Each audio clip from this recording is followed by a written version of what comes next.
Welcome to today's Career Day panel, all about education, community engagement, and youth orchestras. I'm Sonia Thomes, the creator of orchestracareers.com by night and weekend, and by day, I'm the Vice President of Operations at the Nashville Symphony.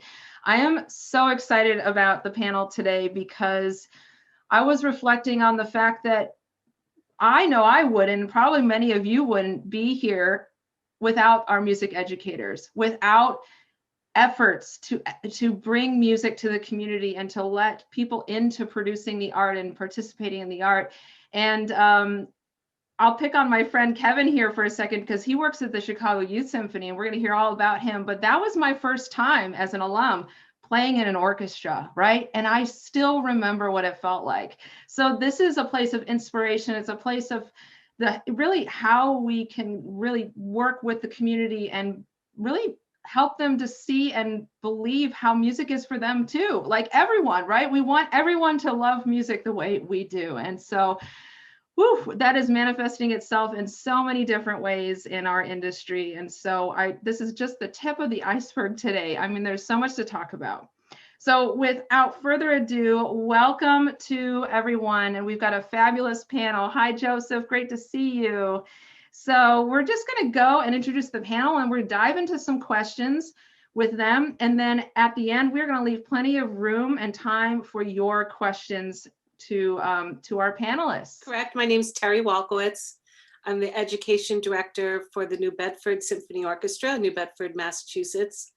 And what I find most interesting about what I do for work is finding new ways to reveal and discover classical music that doesn't really require you to have prior musical knowledge or the ability to read music, kind of breaking down those barriers to understanding what makes classical music amazing and interesting. And finding connections between classical music and the world around us. My name is Amanda Díaz. I'm manager of learning and leadership programs at the League of American Orchestras, which is based in New York City, although I pandemic moved to Pennsylvania, which is where I am now. And honestly, even though currently only one portion of my job deals with youth orchestras, I came from a pre-college program at Manhattan School of Music. And no matter in what capacity I'm in, it's always the students from ages 5 through 80 sometimes, dealing and seeing how curious they are and honestly how energetic and smart, intelligent they can be with their amazing questions and, their eyes on as well, and what they'll really be helping transform going forward. Really inspiring. Hi everyone, my name is Kimberly McLemore and I am the Vice President of Education and Community Engagement with the Nashville Symphony. I'm in Nashville with Sonia.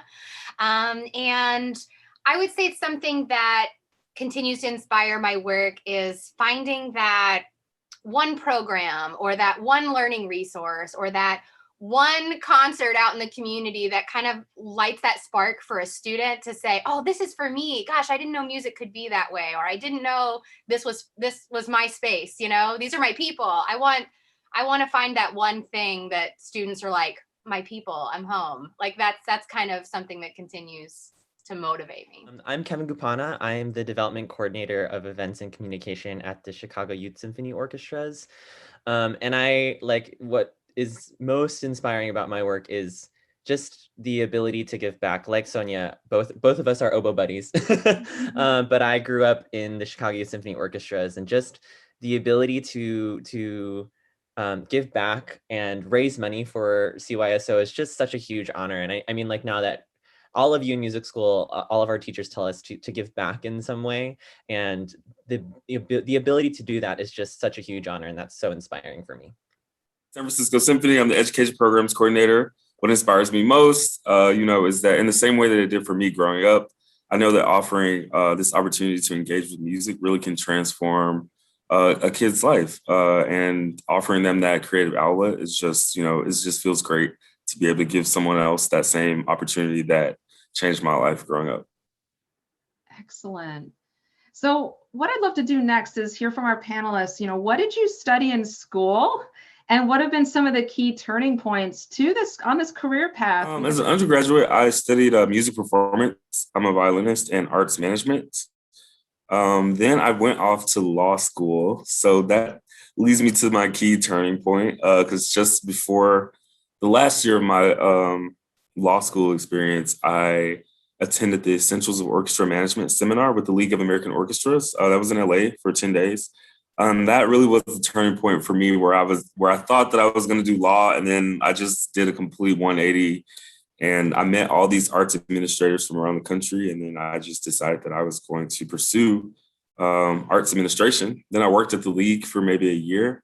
So I really got familiar with all of the different work, the types of work that orchestras do, and education spoke to me the most. And that's why I gravitated towards education at the San Francisco Symphony. So I studied and I got my my bachelor's and master's in oboe performance.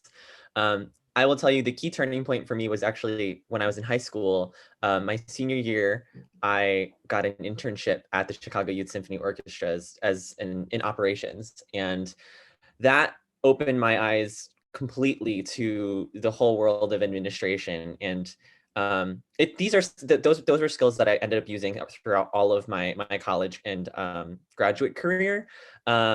And then there were a couple other internships that I ended up taking, one in Napa Valley with the Festival Napa Valley, and it was more focused on development, and I had no idea what that was going to entail. And it turned out that I had some sort of knack for it. So I got back, there was a development opening at the Chicago Youth Symphony Orchestras, and here we are. I studied music education in undergrad, and I actually went on to get a conducting degree for my master's. And then I came back to Tennessee. I was up in Pennsylvania getting my master's, and I came back to Tennessee to teach. And the teaching job that I first got was in Metro Nashville Public School. So it was an inner city school district. And I was kind of thrown into public school teaching for the first time, very unprepared. I loved my undergrad experience, loved my master's experience, but the first year of teaching is really hard. Like there's not really anything that prepares you for it, like having 200 kids in your class at one time. Like you're like, all right, here we go, me against 200 kids. So that I did that for 5.5 years, and I learned a lot, and I struggled a lot, which was probably why I learned the most.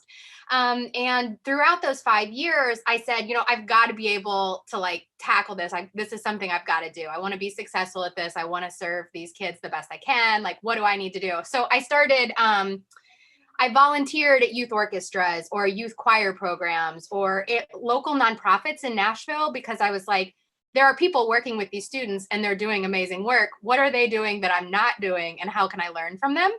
So I just started saying yes to anybody who needed help, and anybody that was willing to let me sit in a rehearsal or work with students or be a teaching artist, and just kind of starting to mentor with different nonprofits in town. And I would say that was maybe one of the turning points for me in realizing, hey, I love the nonprofit world. How do I get involved with that? And also stay involved with education. So then I, after teaching for 5.5 years, joined the Nashville Symphony, managing their pathway program, their pre-college pathway program at Celerando, and then transitioned over into the role of leading the Department of Education. So it was a little bit of, I have to stay in education because I love it so much, but how do I also feed that nonprofit desire inside? So that's kind of my path. So both of my degrees, bachelor's and master's, are in viola performance. I was definitely of the track. I was going to be in an orchestra. That's what I loved. I was going to take the auditions, do the orchestral life. But senior year of college, my undergrad, I had a really terrible bout of uncertainty. And I was really questioning if I was going to continue performing. I think, the pressure of going to grad school, especially since my undergrad was in my hometown, Miami, not a small town, but still very familiar with it. So it was kind of like a quarter life crisis, if you will.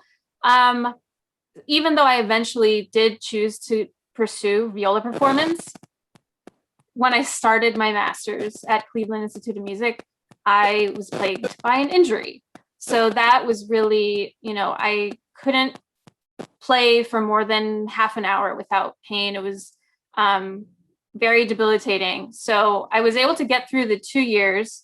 But in the middle, my teacher, who was thankfully supporting me through this, letting me know, there's an internship with the Cleveland Orchestra Arts Administration. You should apply for this. And I did, and I got it. And that was really the first experience I had in the administrative side of things. Like Sonia, I didn't know these jobs existed. So I'm so grateful, even though I didn't end up performing in a professional orchestra, that I had the experience, the training, and the awareness of a multitude of other careers. So that was really the catalyst. I got the internship, and then I got a temporary job at the Knight Foundation in Miami. Then I moved to New York, and I got the job at Manhattan School of Music pre-college. So I did my undergrad at New England Conservatory, piano and music education. And then I went over to Harvard, but it was really through the door of working with a group called Project Zero, which they were basically, this was during a time when researchers were first starting to look at and think about how children learn music from a cognitive psychology perspective. So this really changed the way I thought about music education. And these are I'm going to date myself here, but in the days of Howard Gardner's theory of multiple intelligences, we began to recognize that there's the importance of multiple representations, moving beyond just the written and spoken word. We looked at the unique aspects of musical representations to help children learn and grow. So I worked with Professor Larry Script and Lyle Davidson in some of their research projects, but it was Larry's work in learning through music and the charter arts focused school at New England Conservatory that set me on a path towards developing concept-based arts integrated curriculum. So I basically wrote curriculum for other people, and then got involved with the New Bedford Symphony Orchestra here. And what was great is they really didn't have much of an education program at that time. It was really starting to blossom. And I was able to just basically make my own job. Like I was able to figure out what I wanted to do and create a program. So took all those lessons about learning through connection making and multiple representations, and created my own education outreach program with the orchestra that took the model of concept-based arts integration. It just brought it into a new area of orchestra outreach education programming. So been doing this for the past 11 years, and I just love it. What are some of the goals? What are some of the things you get to work on? And what are maybe some of the things you'd like to see grow and change and evolve even further? Education departments vary depending on the size of the orchestra and the institution. Sometimes there'll be a staff of like 10 people and you're like, oh, I'm so jealous of that. And then other times you're like, I'm it, let's do it. And in Nashville, we have a very small team. In a normal year, there are just 3 of us, 3.5 on like our biggest year. So it's sometimes finding the best way to like say, okay, there's only so many of us and we have a ton of programs, because we're doing everything from like tours in the building and instrument petting zoos that reach a bunch of kids to like chamber ensemble performances out in schools, sectionals, even like bringing thousands of kids into the hall for young people's concerts. So I think that like the programming kind of runs the gamut in terms of how many students are engaged at any one time. And essentially we're building resources and curriculum to go with each and every one of those programs. And there's an expectation that a lot of those programs are new and exciting each year to engage students. So I would say that working in an education department is really figuring out, it's actually a lot like public school teaching, really. It's like, how can I make magic happen with very few resources, very few people, and like being willing to like I don't mean literally, but like dumpster dive for my materials to make this work. I really feel like, okay, we have this number of dollars, we're going to make magic happen. And these kids are going to think we have an unlimited budget. And so that's kind of my goal, is to say, we have a small staff, not very many resources, not a lot of time, a ton of programs, let's go to work. So it's really just being really dedicated and organized and finding a way to make them all successful and run simultaneously. Well, yeah, the San Francisco Symphony is in every public school in San Francisco. So that allows us to work with students from first grade throughout their whole public school experience. So that, requires a lot of, back and forth with administrators, educators, and it's really rewarding. I feel to always constantly have to evolve, being able to see how education programs have really evolved and adapted during this pandemic time has also been really eye-opening. It's been really challenging, but it's also been fun. There were lots of worries, when we started the shelter in place, but, to see our programs go digital for the first time and then get the feedback from teachers and students alike that this work is still having an impact on them in their homes, has been the best thing that I've experienced working in education so far. Obviously, because I'm the only person working in the education department, I can't do a million things. So for me, it's always been trying to focus what can I develop to be, an outstanding program when I know I can't do 10. So that's been a focus for me. They've structured my job in an extremely wonderful way that for 4 to 6 months out of the year, I have time to create and think and explore new connections between music and often with science. And then 6 months of the years, we're performing that and working with about 58 local elementary schools in the Learning and Concert program.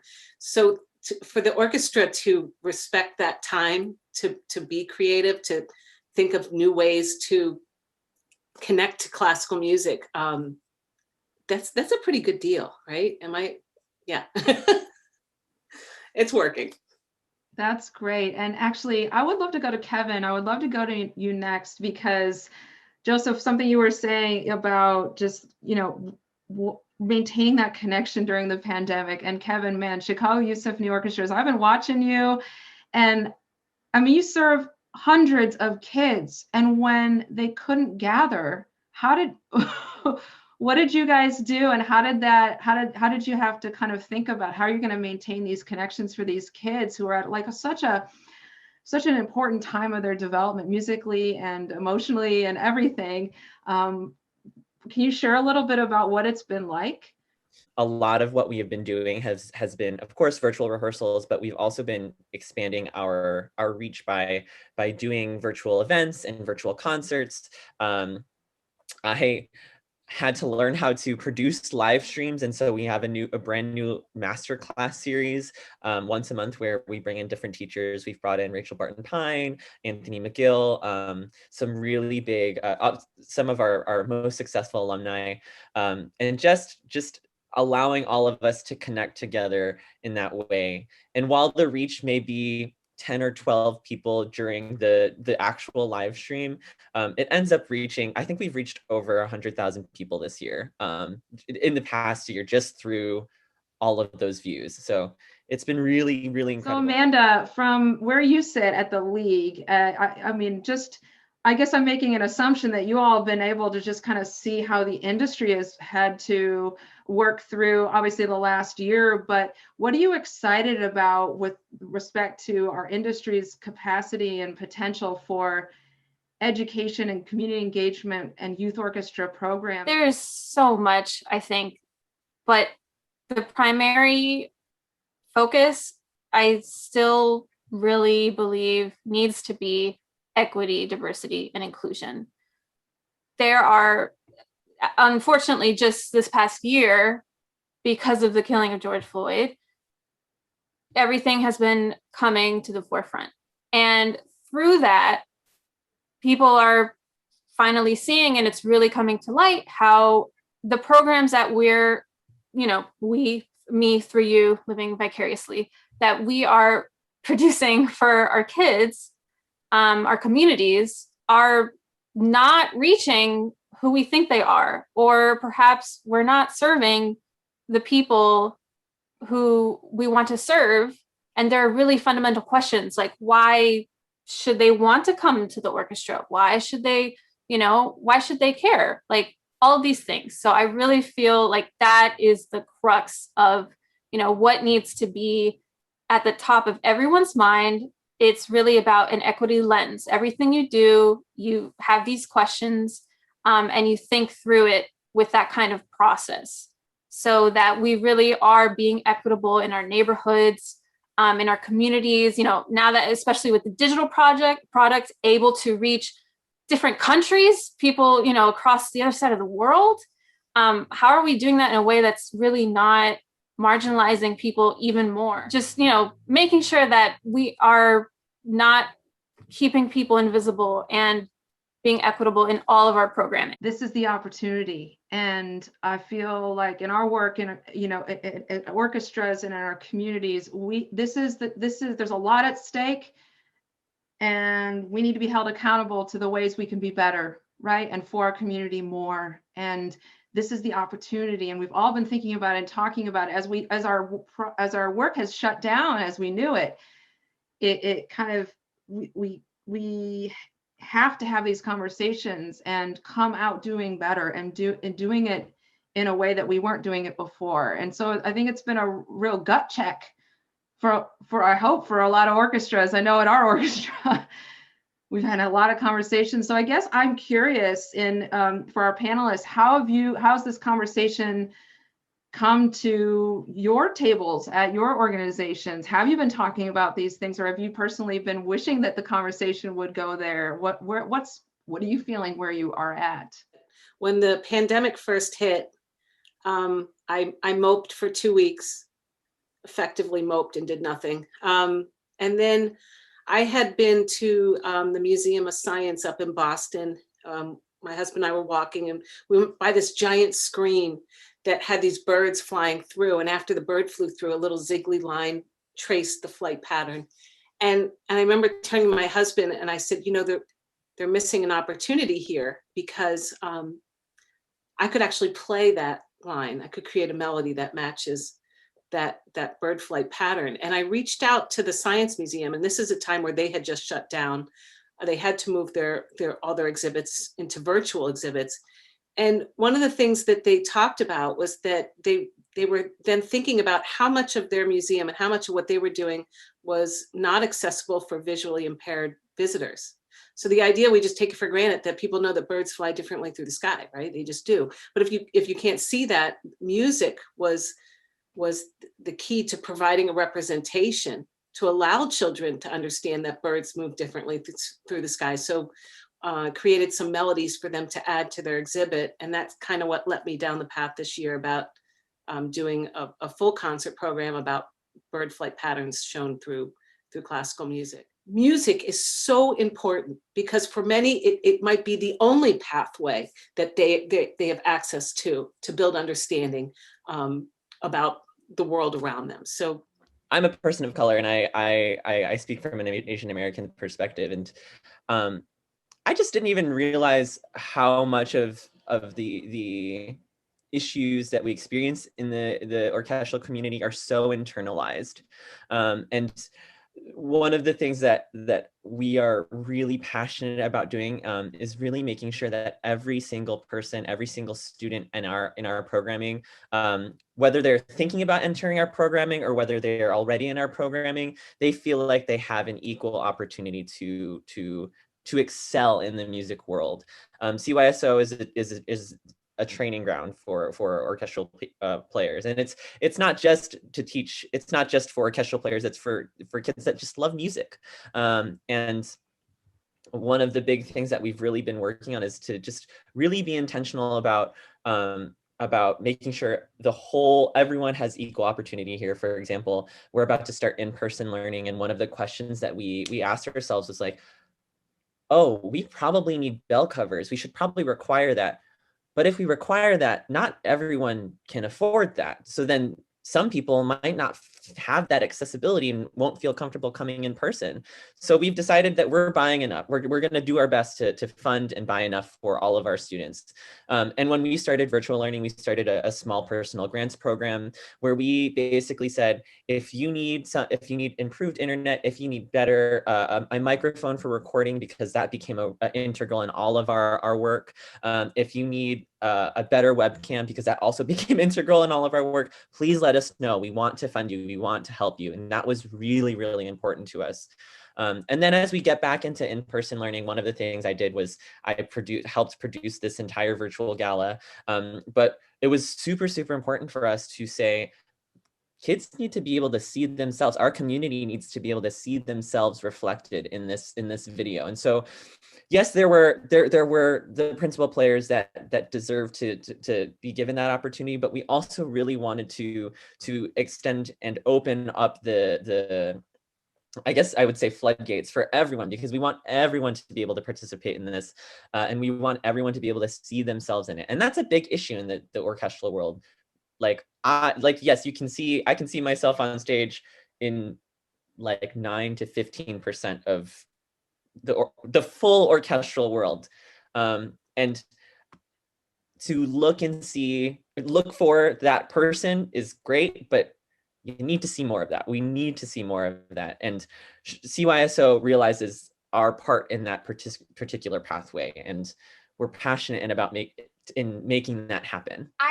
In Nashville, we've been doing a lot of EDIB work in the community, internally in the institution, but I love to kind of brag on our students in the Accelerando Pathway program when it comes to Nashville Symphony's journey with EDIB, because it was actually the students in that program and the creation and the process, the learning process behind planning and structuring that curriculum that actually really started like huge strides for the institution with EDIB. So it was these pre-college students that just wanted to take a deep dive into classical music that got the institution saying, gosh, we've got to explore more, we've got to do more, we've got to be better, we've got to change, and it has since kind of been steamrolling along, maybe not as fast as it needs to be, but I think I love to brag on those kids because they were really kind of the impetus between starting that process for our institution. Yeah, so I was saying, with this time in the pandemic, being away from work, it really allows us to kind of self-reflect and examine our internal capacities for EDIB more so than we ever have before. So I feel like that's really exciting, because when we go back, things are not going to be the way they were before. Everything is changing. We're constantly changing, examining ourselves, seeing how we can get better, seeing how we can better engage with our communities. So that is very exciting to me. Things are happening at orchestras and all types of organizations that have really just never happened before. That's super exciting. Right now, I'm working on a new project that we're going to launch maybe in the fall, where we're going to introduce 4 African-American composers, and that's just never happened before. And I think there's so much opportunity in education to really, take the lead in some of this work. In a lot of ways, education teams at orchestras have been doing this work for a long time, much before the rest of the orchestra really focused on it. Every year prior to the pandemic, we brought every single 1st through 5th grader into the hall to see the symphony. That's 25,000 kids a year. We corral them in, we pay for the buses, everything. That's the most diverse the audience in the hall has ever been each year, continuously. So it's like, how can we build on that, though, to continue that and build that pipeline for our audiences and our patrons in the future? There's been a huge call to action across the field, across our society. So, it's orchestra's time to step up to the plate, but I'm really excited about all the work and dedication that I've seen so far. I just want to quickly add with all of this, it struck me when Joseph said, the educational departments have been working on this for a long time. That just shows the work that we're doing at this level is so foundational, and it is so important. The education side of the orchestra, this is the side we talk so much about is is classical music a dying art form? And it isn't. There's just a lack of education, and we keep celebrating the dead white guys. And so, like, education around music and intentional education around music, which is something that we're all doing, from How Birds Fly to the youth orchestra to just like what composers have done and what we want to continue to do. It is so important. Thank you, Kevin. Yeah, I think what our industry is realizing is that we need to do the work to meet our communities and understand what they want. We can't prescribe this anymore. And I feel like we have been for our history, prescribing what this should look like, right? And I'm so excited to learn. I feel like our organizations have this opportunity. That's what's at stake, to really actually learn and be humble about what our communities need from us, want from us, and how we can help them participate in this art that we love so dearly, right? And so I'm excited. I think that for all these reasons that we've just shared, and I would love to turn over now to our time of questions and answers. Do education departments focus on, like, I don't know, education things for people who aren't, student age? I don't know if that's really something. I don't know exactly how to ask this. I've just been kind of wondering if there's like effort to make more accessible and like friendly things for older people as well. Ooh, I'll take that one. So we have several programs for adult learners at the Nashville Symphony, and I think we're like multiple orchestras and or organizations that do a similar thing. But we've been talking internally. The great thing about the pandemic is it's like, hey, nothing's off the table. What do we need to change? Let's reemerge totally different if we need to. And one of the conversations I've been having with our programming and artistic staff is, hey, how can we make everything we do a learning opportunity, no matter who's in the hall, no matter who we're engaging with? Because I don't care how old you are, you can learn something new. And so we are all the way from our very, very young learners, preschool, all the way to what we call our lifelong learners, which are really senior citizens. So I think the answer is yes for a lot of orchestras. But I think when you say education, there's always that school age emphasis. But I agree that I personally have a philosophy that you can learn in any setting. What aspects are you holding on to that you've found to be really valuable, that you originally weren't doing, but then were kind of thrust into because of the pandemic? I'd like to know, like, what's going to stick, or what do you see as sticking around? And what are you maybe, we had to do this for now, but I really wish I don't want to do this anymore, or like things like that. So I alluded to like this masterclass series that we've started, and the beauty about this pandemic is that it's shown us that we can connect from wherever, and that's awesome. So for the longest time, we've been trying to figure out a way to connect with our alumni in a deeper way, and like just emailing and they'd be like, hey, are you able to just jump on a Zoom call or jump on this production, live production thing that I've found on the internet, to do a masterclass with our kids. And that ability to connect with people it's so great. It's so great to have that again, and to continue that if to not continue that would be a missed opportunity. We did a similar thing with our Accelerando program in having virtual masterclasses this fall. And one cool thing is we were actually able to connect with other pathway programs throughout the country. And so all of the students from all the pathway programs actually had access to any of our masterclasses that were happening. And what a wealth and resource for these students to now not just have the 7 masterclasses we planned, but to have the 45 master classes that are amongst all of our programs.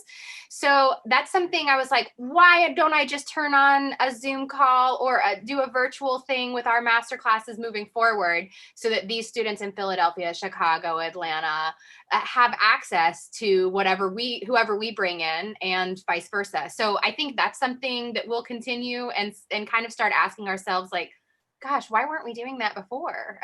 So it's a similar vein to what Kevin said. I wanted to ask, how do you wish that other departments in your organization better supported your education department, or vice versa? There's no complaints. I feel like that if I want to try something, they say yes. The amount of trust that I get to be able to pick the repertoire for the orchestra each year for education programming is just so cool.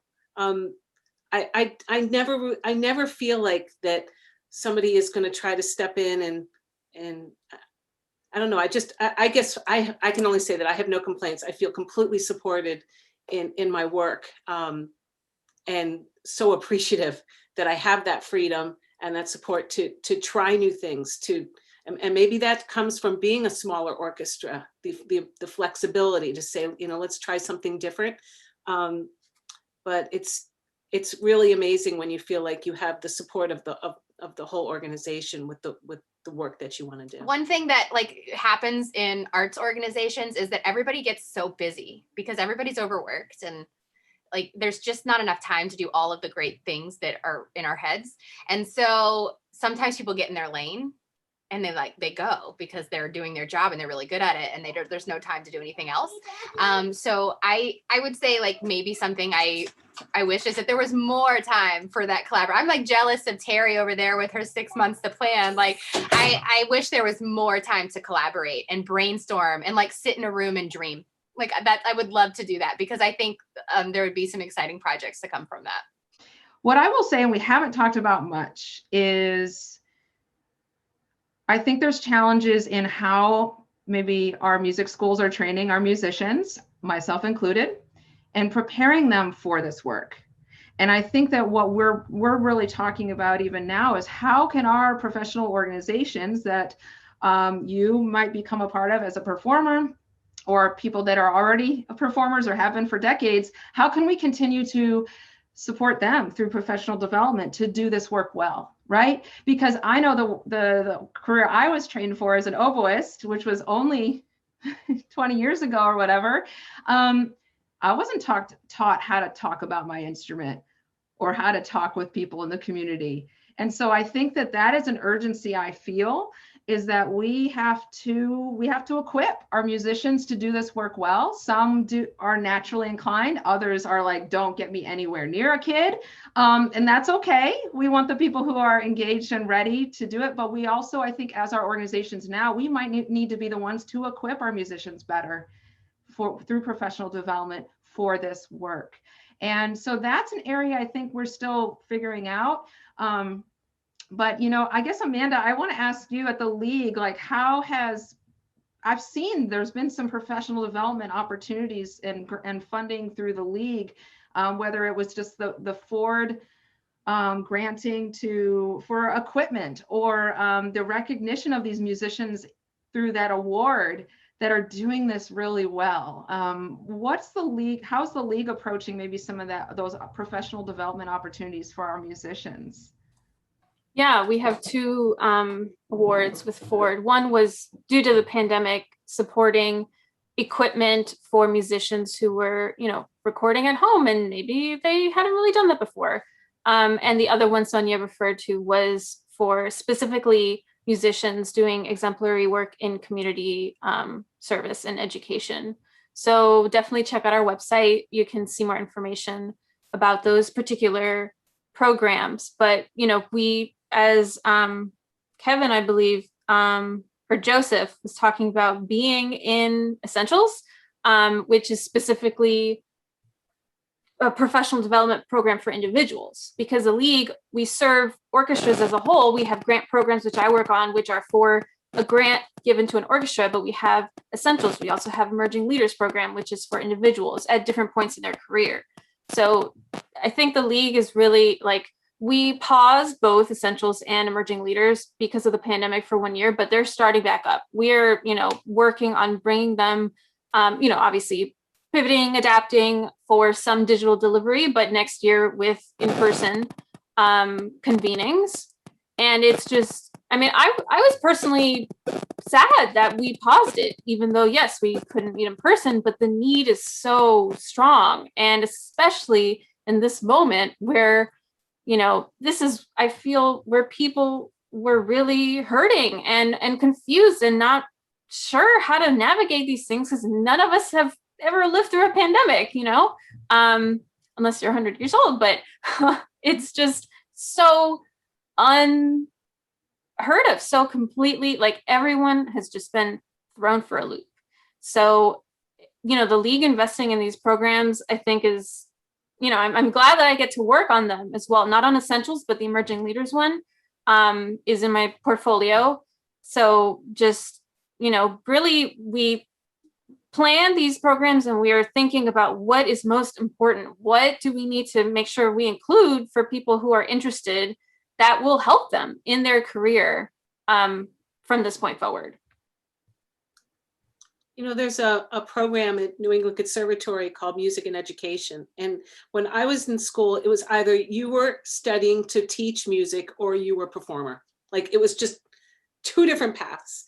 And what I really like what they're doing there is to understand that there might be aspects in your career where you are involved in education, not a full-time music teacher in a primary school, but just that there are going to be times where in your career that you're going to be in front of people, children, and interacting and teaching in some way. And I really love the program that they're doing there, because it allows performance majors to get a little bit into understanding how children learn, a little bit more about the psychology, cognitive psychology and human development. And I've had some of their students will come and intern with me for a semester, and just letting them dive right into what it's like to create programming for an orchestra's education outreach. And I kind of like their model, that it's not like this idea that you have to say, I'm committing to being an educator full-time, or I'm a musician performing, and that it's kind of creating this space where performance majors can still get a lot of these skills that will be required and needed in their career, even if they are working with a professional orchestra. Thank you. Any other questions?